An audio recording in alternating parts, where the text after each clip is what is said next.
Okay, block in's done. The next stage, I've already kind of started doing this. That's just the way I tend to think in drawings anyway, but I want to do some straight line construction and get more specific information happening in here before I jump into any kind of measuring. One thing I'm noticing is that this basic block in shape was good for getting the tilt and the overall kind of size of the torso there, but Dan gets quite a bit wider as he transitions from the front of his torso towards the back. So I want to give a bit more width there. The other thing I'm noticing as I bounce around this drawing is that if this is the front plane of his upper arm,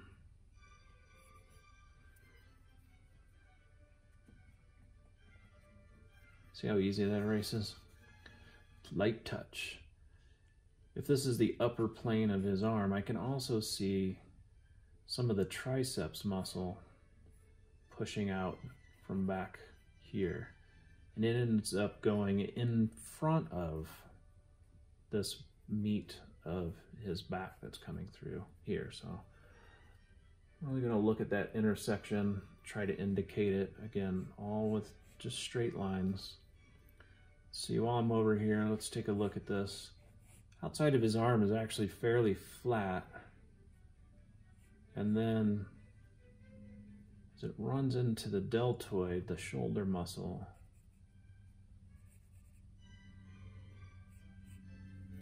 the shoulder muscle interferes with the continuation of the bicep in this way. It's probably a little long, so I'm going to cut this off a little sooner. Try to notice one of the things I'm always yelling at you all about. I don't have my hand rubbing up and down on the drawing. I'm working from way out here at the end of the pencil as I make these initial marks. Okay. So as I straight line construct, one of the things I'm doing is I want to draw through and across as much as possible. The more times I can make a connection from this side of the body to this side, the more I'm drawing the whole instead of just individual parts. When we struggle with things like proportion, it's because mentally we're really only thinking about individual parts instead of the parts and their relationship to the whole. Okay, some stuff happening in here. This is the collarbone, which we're going to learn is the clavicle comes in. An interesting intersection here where those two meet. Might be still a little too high with this shoulder.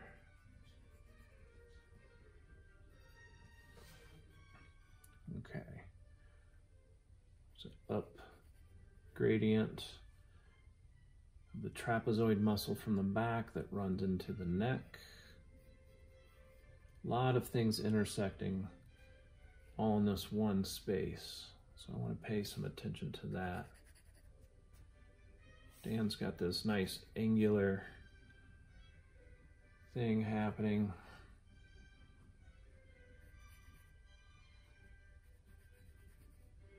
With his jawline. Sticks out past the neck a bit. It's probably too far, but for now I'll live with it. As I'm doing this on his head, because I started with that tilt, everything I'm doing, the corners of his jaw, the corners of his chin, his eyes, I'm going to make sure that they follow that tilt and support that. That'll keep me from making his head kind of tend towards straightening back up as I go.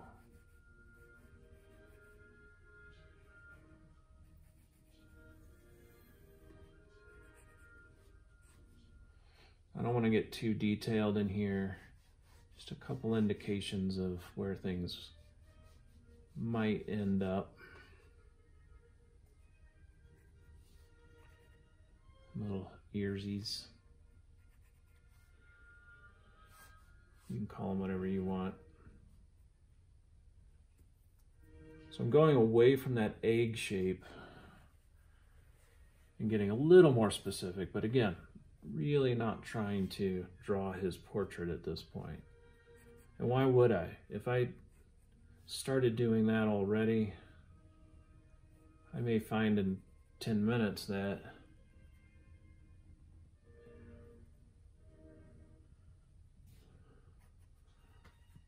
the head's in the wrong place anyway. If the head's in the wrong place, then I've wasted a bunch of time with all those details. So this early stage, I want to keep it nice and light and loose and flexible so it can move around and make adjustments fairly easy. And I haven't wasted a bunch of time doing any of that. Other part of the neck, still doing straight line. There's the other trapezoid coming out towards the shoulder. Again, another really interesting sort of intersection or collection of intersections happening there.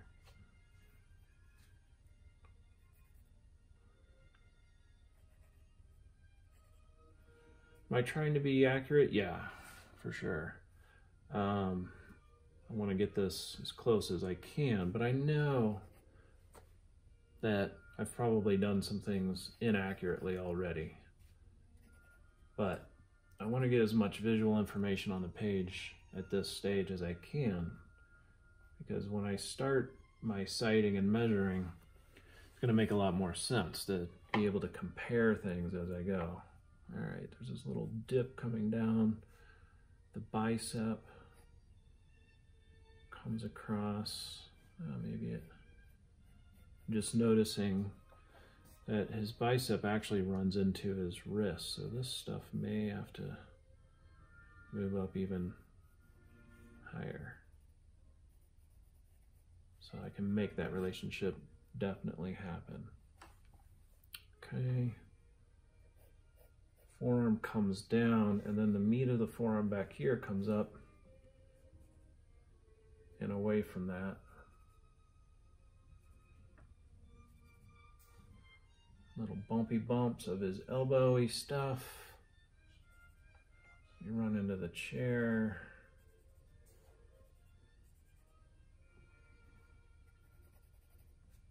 And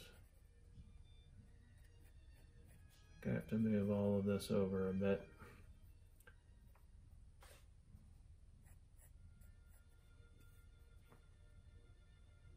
Why? Because I'm seeing this length of the arm of the chair, this length of his forearm before it runs into the turn. And so by making sure that happened, the hand suddenly felt too narrow, which I'm actually fine with because this negative space was feeling too narrow as well. Little indication of the thumb. Chair's coming down and should run into just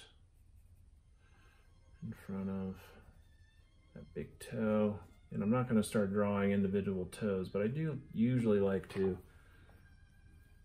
at least separate the big toe from the rest, because it usually is doing something a little different than those other pieces.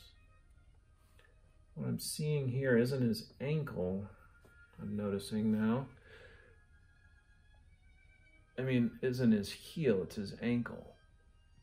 I'll keep that in mind. I'll have to explore that some more later.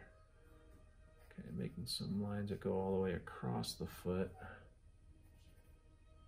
Out. Angles back in and across the foot. And then another piece wants to come out, down, across. Generally everything is moving back in space away from sweeping back, away from the big toe. All right. Down, running into the meat of the thigh. So there's a disruption in this as it moves across. And then we come down kind of steep and then slower across there. So when I'm erasing, what I'm doing is getting rid of information that's no longer useful. Usually that means errant marks that weren't in the right place to begin with. Okay, I'm looking at his calf now. Just barely see it. Coming a bit higher than.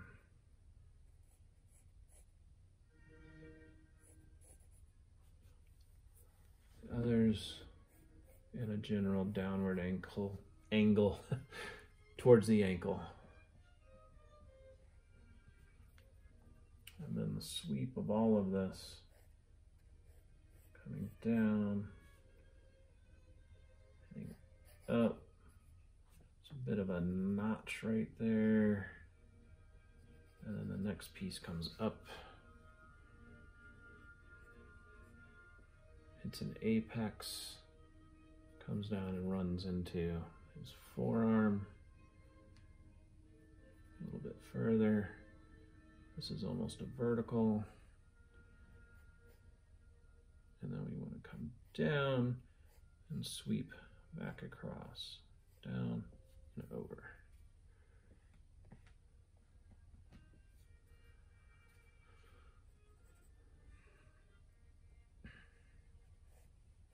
A little bit more to this as we come through.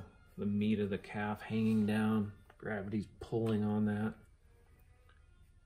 And then there's this little planar division up in here.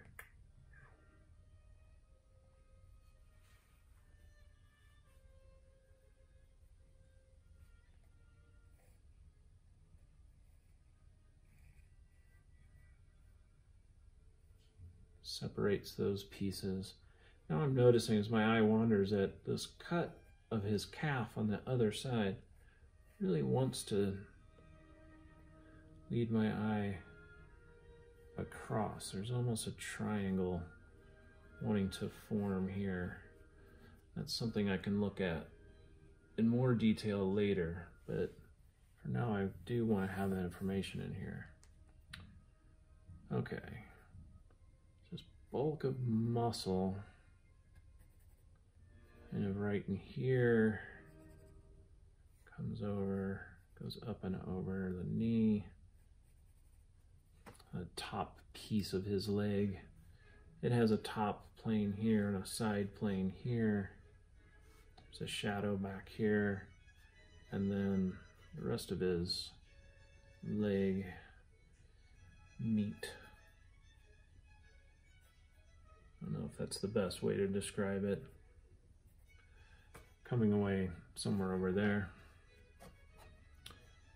And little angular straight line construction still. Think of the kneecap. Transition into that. You can see kind of the top plane of the kneecap. This cuts in and comes down. In fact, that line really wants to go all the way through. And just like on this leg, there's a pushing out of the calf muscle beyond that, and then it comes back and joins the rest of the gang, so to speak. Bit of a flat plane here.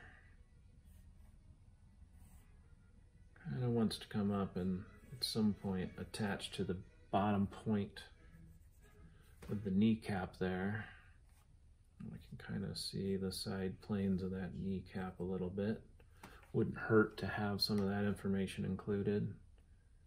And now it's showing me that this bulk of muscle needs to be pushing up against all of those. So my first guess was off. There we go. Still want to indicate top versus side versus the rest of this. Looking at how the intersection of the knee comes in front of the thigh going back in space there, that there's this coming straight down piece before we bulk out, down the calf, come back in, and then we're running down and running into the ankle, which I think needs to be a little bit higher than I've indicated earlier.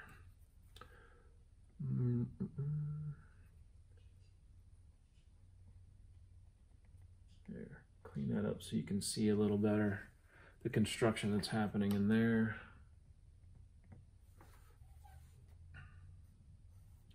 This ankle, where it leads my eye is to the inside of the foot down into this side plane. And then I see the heel wanting to come away from that. And somewhere about there, that heel cuts back in. And then another fleshy bit of the side of his foot comes forward, pushes down, and I hit his toe right on the mark I wanted to. Got lucky. Usually I have to make a lot of adjustments before I can get to that point, but for now, feeling pretty good about that. Straight line construction for the rest of the foot. Like I said, I usually have some indication of the big toe as being separate, and then I tend to treat the other four as one continuous piece as much as possible. Big toe going back in space, changing direction, heading up. And so I end up with this kind of triangular shape that describes the top part of the foot that comes down and becomes the bones of the smaller toes.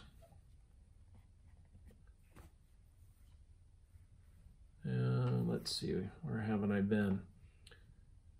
Okay, this has to come in a bit more, and this probably does too. Noticing that right here on the ankles where I need my index finger to end. So this shape has to actually push in even further. My pencil's starting to get dull, so I'll sharpen it.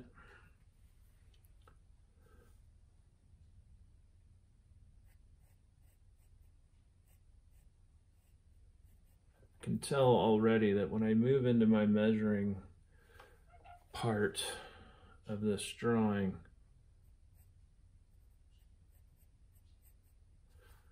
I'm really going to have to move some things around quite a bit. But that's good because you'll get to see kind of the how and the why of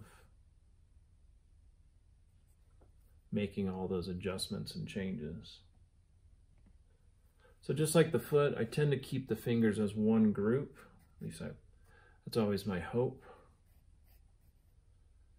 Try to keep the top plane of the hand as different than the finger plane, and then treat the fingers mostly as one piece.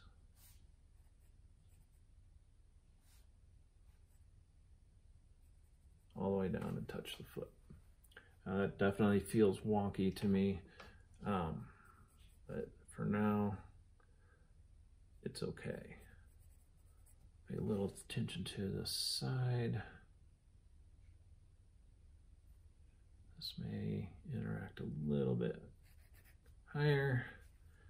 Just kind of checking some of my information, just really quickly visually inspecting everything that I've done. So I keep this straight line construction going. The rest is actually tilted. A little bit of a bump right there. That really wants to come almost straight down and then reach over towards the index finger. And then just below that, there's this little triangle that wants to come out. For the rest of the fingers,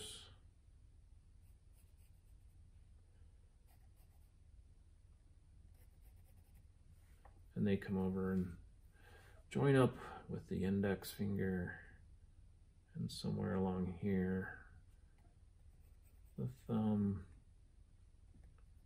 and jump across to the meat of the index finger, something like that. For now, straight line construction. I'm going to keep this straight line construction thing going for quite a while, but I think at this point I'm really close to being able to really want to start measuring some things. I don't want to get too specific with any part of what I've done already until I know that I'm closer to being in the right location. So I'm just going to finish up just a touch more of this straight line construction piece right back kind of to where I started with this bicep over here.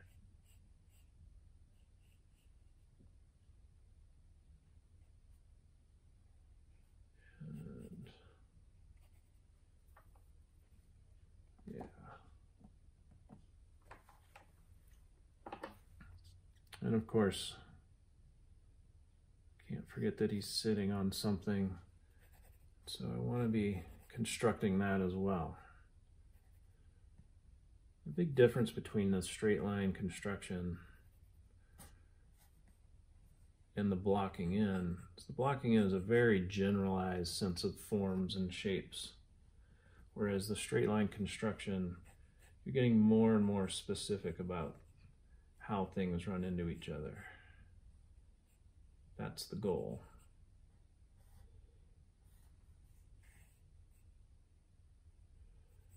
Up, run into the foot, come out of the foot, ward it down, come out, back in, down, in, and over. And not quite lined up. We'll measure our way through that as well. And then these are more kind of angles tapering. Actually, that's kind of straight, and then taper, taper.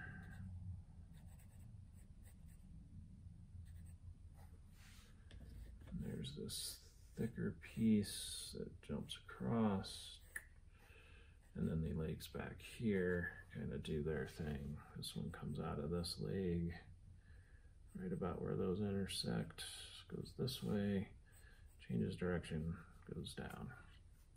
More on those later. So that's the basic idea behind the straight line construction before I get into measuring and sighting angles and all of that.